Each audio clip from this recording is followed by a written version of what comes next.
Hello viewers, so in today's video I will talk about how the metamorphosis of this channel has happened. When I started this channel in January 2024, I only wanted to talk about MRCS ENT. Later on I understood I should also talk about MBBS ENT and MS ENT, so I decided to talk about everything related to ENT. I also thought that maybe I should talk a little bit about United Kingdom, especially United Kingdom from the point of view of an immigrant from India or a tourist from India. So I decided to make a few travel videos also, and gradually as time went on I started incorporating other aspects, other topics into this video. So broadly speaking, over the last few months I have uploaded more than 280 long form videos and 20 plus shorts, mostly about cats, and about 20 plus I believe live streams as well. So broadly speaking, the videos largely deal with life of a doctor in India from my perspective, life of a doctor immigrating from India to the United Kingdom again from my perspective, and everything that I am curious about, which is a broad array of things ranging from sports to movies to literature to history to geography. So different topics would appeal to different viewers, I understand, and I believe one of the central tenets of having a YouTube channel is to follow a niche, is to follow the same topic for every video, because you don't want to surprise your viewers too much. You don't want to build expectations that there will be an avalanche of cat videos and then interspersed with a little bit of geography lesson or a little bit of ENT, physiology of equilibrium, which doesn't really appeal to the same viewer who is only interested in cat videos. So I am doing something which is not advisable as per the holy YouTube algorithm, but this is something which keeps me engaged. If you consider the large audience, it's a backward audience, unsophisticated audience, exposed to the commercial Hindi cinema more than anything else. And so you face this problem, but you make the kind of films, I make the kind of films that I want to make. I make the kind of films that I enjoy making, that engages my attention, my creativity. That's all I can do. And I just want to tell my viewers that if you have any specific request in terms of topics, you can always mention it in the comment section, or those who know me personally can reach out to me, and I always respond to feedback. And I just want to say that I made a video yesterday talking about the various aspects in which urgent improvement is required in the medical education system.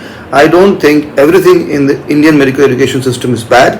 There are many things where improvement has taken place, which is palpable even for me. Even back when I was a student, and now when I see other students in the medical education system, I feel that the education system has more structure. Especially the MBBS curriculum is very scientifically framed. It has the elements like 8Com, which we have talked about, and these are elements which help us in real world situations. And it is not fair to say that angry patients or anxious patients or uncooperative patients are only encountered in India. It is a worldwide phenomenon, it is a human phenomenon. So even in an NHS interview, which we have talked about briefly in one of my recent videos, even in NHS interviews, one of the common questions asked is, how do you deal with an angry patient, or how do you deal with an uncooperative patient, or how do you deal with an unruly patient? How do you de-escalate the situation? So the training is quite simple everywhere. You have to remain calm, you have to be professional, you have to address their concerns while maintaining eye contact in an appropriate manner. You cannot be as hostile to them as they are probably to you. You have to understand why they are anxious, why they are angry, get to the bottom of the issue, while at all times being aware of the possible escalation of the matter and be aware of the exit route or how to ask for help. So this is a universal phenomenon. It's not just in India. Of course, in India it is a problem, violence, and we all condemn it. But as far as the doctor fraternity is concerned, or the medical education fraternity is concerned, incorporation of attitude, ethics and communication classes has come into the medical curriculum, where medical students are being trained from the very beginning regarding how they should communicate with patients. And we've even had role play exercises where we've described how to de-escalate situations. And it was quite difficult for me to believe that medical students who have never had any experience of dealing with patients in the real world have also understood the scenario that many doctors in India have to face on a day-to-day basis, sadly, that they are encountering unruly, anxious, angry, violent patients. And how do they de-escalate the situation is something that even medical students have begun thinking about and sadly worrying about. But the key thing is, we have to understand as doctors regarding what our approach has to be to face those situations. We cannot change society. It is not an overnight process, but I believe if steps are taken in the right direction from both sides, the doctor's side and from the patient's side, but certainly from the doctor's side, who needs to go an extra mile in de-escalating the situation, because short of malafide intentions, there are many patients who have legitimate concerns, legitimate reasons to be anxious, and it is important to not be dismissive of that. It is important to respect and have dignity for every individual who reaches the hospital and seeks help. It's not just a disease that needs treatment, it's not just a diagnosis that needs to be identified quickly, it is a living, breathing human being who has concerns, ideas, expectations, anxieties like any other human being. And it is of value for us to remember that all of us watching this video may not be doctors, but certainly all of us will be patients at some point of time. So now moving on, I have addressed the fact, one aspect of medical education which I feel requires urgent redressal. That is the way in which postgraduate students decide which subjects they want to specialize in. I've talked about that when I compared the system in the United Kingdom with the system in the United States of America with the system in India, regarding how specialists choose their subjects of specialization in the medical field. And I feel, while it is important to have written exams or computer-based exams, all that is fine, you should also have an interview where you can understand what the person's aspirations are, how committed they are to working in a particular field, or you can even move towards subject-specific entrance tests or subject-specific interviews, which used to be the norm in the pre-entrance exam era in India itself.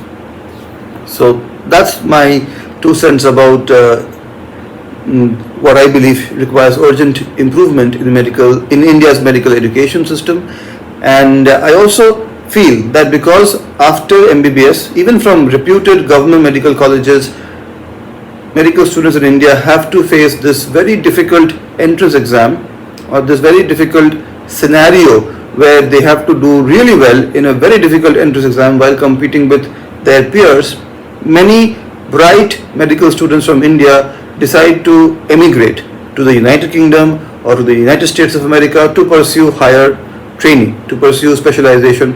Some of them don't return. Those who do return, because Indian government has made it easy for people to return to India from countries like UK, USA, Canada, Australia, New Zealand.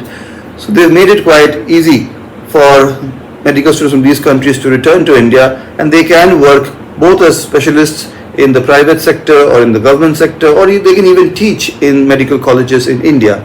So that option is there. But if somebody has emigrated from India and has established themselves, settled down as the term is, in a country like say Canada or USA or UK or Australia or New Zealand, chances are that they might not return, and then it's India's population that loses out, because although we have achieved the WHO standards of doctor to patient ratio and we have even improved upon it, I don't think this is a situation where you can have a surplus of doctors, at least not in the foreseeable future.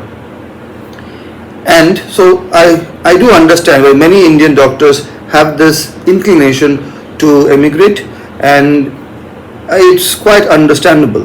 It's not a wrong decision. It's not a lack of patriotism. Let's not pass value judgments on these issues. However, this channel is not meant to influence people or motivate people to leave India. That has never been my objective. I just wanted to clarify the situation in the UK from the perspective of somebody wanting to emigrate from India, because the system in the UK, at least the National Health Service, is quite different from the situation in India. There are terms like senior clinical fellow, junior clinical fellow, SHO, rota, various other terms which are very commonly used in the NHS, which are quite difficult to understand for most people. So I've tried to talk about them as well.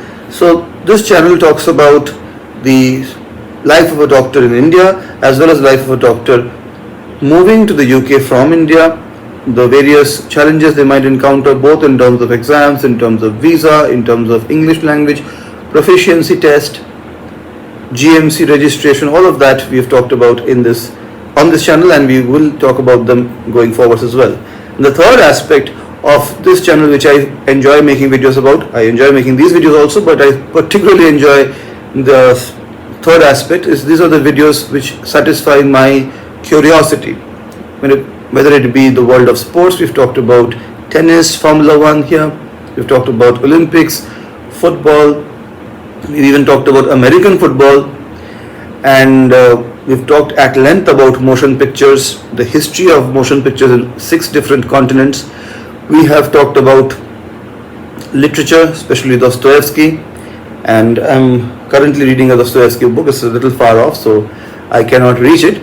So literature we've talked about geography, the time zones, the longitudinal lines, and while time does change in terms of longitudinal lines, sometimes you have political control also, which literally ignores the geographical reality just for the purposes of satisfying the needs that has been decided by the political leaders of a certain country, or many countries in that case. So you will have countries which are geographically wide, they have different time zones passing through them, but the current political authorities, or the political authorities for as long as we can remember, have decided that the time zone remains the same. The best example of that would be the People's Republic of China, which is an extremely wide country from the east to west point of view.